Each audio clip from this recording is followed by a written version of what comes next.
28 days later opens with a group of animal rights activists storming a laboratory to free chimpanzees that have been captured and experimented on. One of the lab scientists warns the activists not to release the chimps as they have been infected with something known as the rage virus, but the activists refuse to listen. A rabid chimp then bites one of the activists, infecting them with rage, causing the host to become uncontrollably aggressive and become consumed with the simple desire of slaughtering any uninfected it can come in contact with. The highly contagious bloodborne virus then quickly spreads throughout all of Great Britain, causing all of society to collapse. 28 days later, a man named Jim wakes up from a coma, having been struck by a car before the spread of the rage virus. Jim, unaware of the carnage that has happened to the world while he was in a coma, is completely confused by his desolate surroundings. Eventually, he stumbles upon a group of infected humans who chase him through the streets of London, where he is fortunately saved by a pair of survivors, Selena and Mark, who explain to Jim how the rage virus works. Any contact with an infected's blood or saliva will pass on the infection in a matter of seconds, with death being the only way to stop the spread.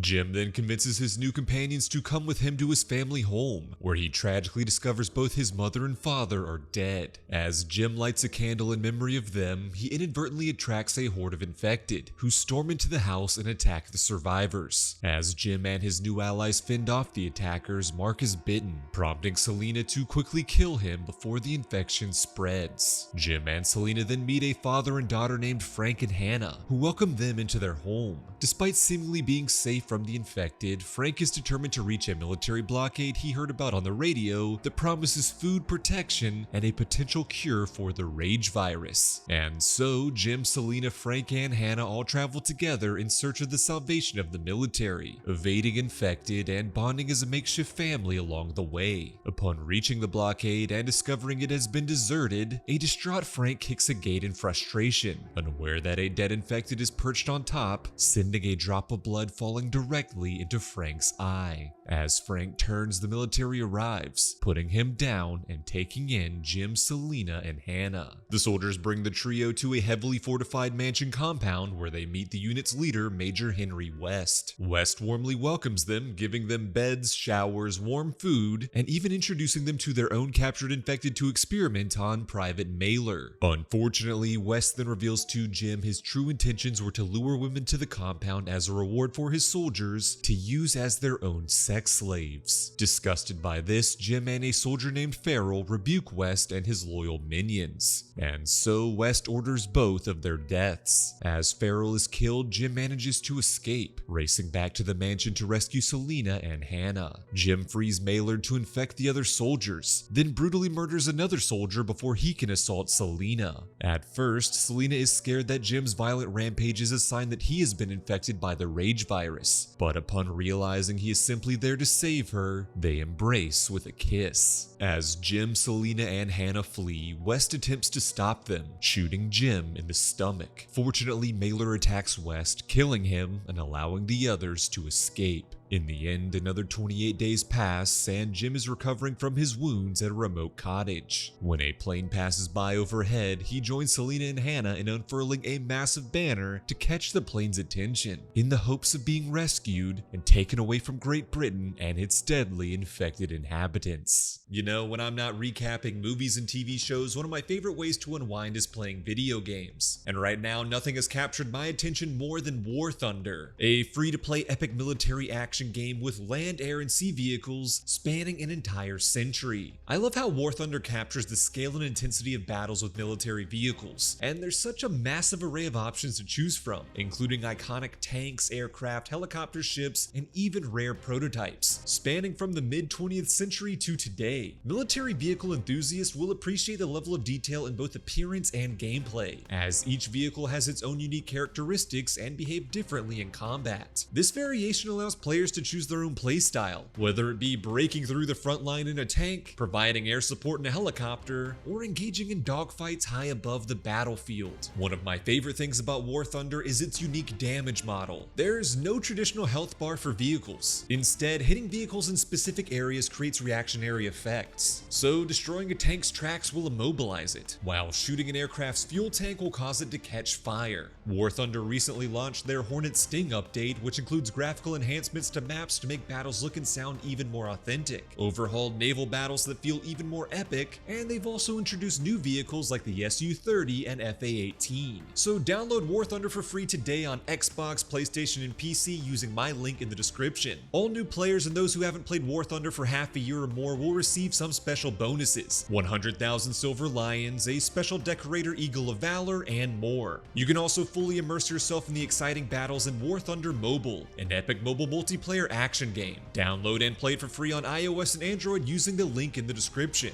Thanks again to War Thunder for sponsoring this video. Now let's get back to the recap. The story continues in 28 weeks later. Married couple Don and Alice have been living in a secluded cabin with a group of survivors, with their only comfort coming from knowing that their children had been out of the country on a class trip when the rage virus first spread, meaning they were fortunately safe from the deadly carnage. When a young boy arrives at the cabin, he inadvertently attracts a swarm of infected, who quickly overwhelm the survivors. As Alice and the boy become surrounded by infected, the scared Don chooses to abandon his wife to instead flee for his own safety. 28 weeks later, the outbreak has been mostly eradicated, and the US military has been brought in to ensure the area remains secure, while letting the first wave of survivors return to a safe zone in London to get back to a semi-normal lifestyle. It is here that Don is finally reunited with his children Tammy and Andy, though he lies to them that he witnessed their mother's death and there was nothing he could do to save her. When Andy begins to fear that he will forget what his mother looked like, he and Tammy decide to sneak out of the safe zone to return to their old home to collect family photos. One of the snipers monitoring the area, Doyle, spots the escaping children and alerts his superiors to ensure their protection and safe return. Upon reaching their old home, Tammy and Andy shockingly discover that their mother Alice is there, alive, semi-coherent, but seemingly not infected. The military then arrives, rescuing the children, while apprehending Alice and quarantining her in a medical lab. There she is studied by Army Dr. Scarlet, who realizes that Alice has in fact been infected, but is somehow an asymptomatic carrier of the rage virus. Scarlet realizes that Alice's blood may hold the key to finally curing and fully eradicating the virus from existence. Unfortunately, Don secretly pays a visit to his wife, begging for her forgiveness for abandoning her. Unaware that Alice is infected, Don kisses her, passing on the virus to him and causing him to kill his wife as the first part of his violent rampage. Don begins slaughtering people within the safe zone, causing the virus to spread rapidly throughout the area. As the safe zone devolves into chaos, Scarlet becomes determined to protect Tammy and Andy, theorizing that like their mother, their blood may hold the key for a cure. Realizing there is no hope of containing the continued spread of the virus, the safe zone's commander Stone orders all of his soldiers to slaughter everyone on site, infected and survivors alike. Distraught by this command, Doyle decides to go rogue and abandon his post, helping Scarlet, Tammy, Andy, and a handful of other survivors escape both the infected and the pursuing military forces. As Stone orders a firebombing of the entire area, Doyle leads the other survivors to safety. Also surviving the blast is the infected Don, who continues to roam the abandoned London in search of his prey. Doyle eventually leads the survivors, which now just includes Scarlet, Tammy, Andy, and a stranger named Sam, to his pilot friend Flynn. But Flynn refuses to so directly disobey orders to rescue a group of survivors, instead insisting that only Doyle is allowed in his helicopter. As a group of infected arrive, a desperate Sam grabs onto Flynn's helicopter as he abandons the group. Flynn uses the helicopter blades to slaughter most of the infected, killing Sam in the process, but then abandons Doyle, Scarlet, and the children. Flynn tells Doyle to meet him for pickup at Wembley Stadium, but demands that he come alone. Instead, Doyle selflessly continues escorting the others, learning from Scarlet that the children may be the key to finding a cure.